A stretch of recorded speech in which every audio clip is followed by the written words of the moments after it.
And you come in with a secret weapon, right? Because you come in having more conversations with customers than anyone else in the room, right? So you don't necessarily play that as a trump card, right? But you say, yes, but let me help make that better. Or yes, but let me reframe that a little bit. And if you come from the lens of what the customer wants, nobody's going to say, well, that's just Amber's opinion. Right. It's like, and I got my opinion too. That's how internal alignment goes into chaos. But the one thing that aligns everyone is the voice of the customer, right? So that's what I was thinking about as you were talking is you hold a seat at the table because you hold the voice of the customer, right? So it's amazing.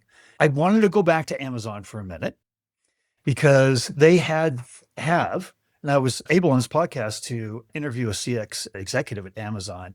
And I asked them about the empty chair policy, which was represent the customer. So it used to be the physical chair of the room, right? Now it can be the physical or the virtual chair. But it's there to basically say, if the customer were sitting with us today, how would that affect the decisions that we're making? And so this kind of customer centric decision making, we talked about it, like the secret weapon, the superpower. How have you felt that that's worked when you have brought in and represented the customer, right? Is it the kind of thing that really kind of levels the playing field, opens up receptivity? Like, just how have you experienced that?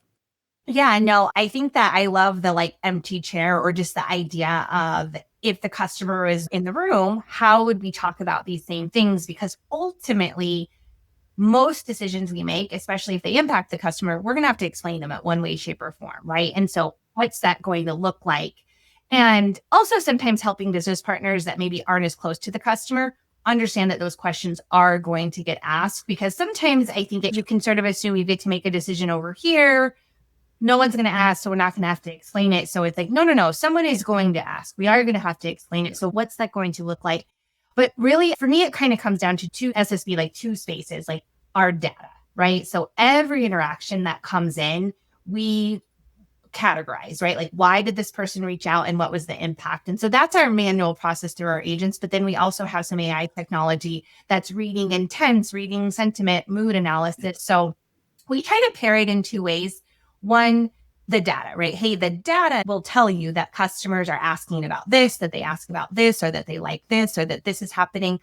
But then also my experience and my intuition, right? So I have now talked to 10 years worth of customers about this. And so here's the data, but also let me tell you from this perspective of what I've seen, what I've heard. And so I think it's important as a CX leader to do both, right? Like, you have your data that shows up, right? That is facts.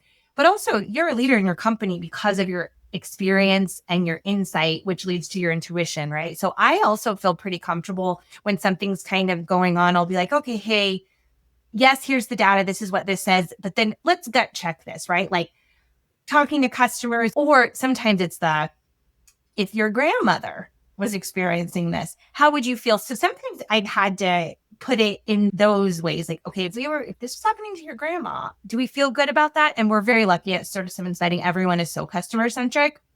But sometimes, again, people are making decisions for so many different reasons. Our job as customer experience is to show up and just keep us grounded in that customer. But to me, yeah, it's data and intuition.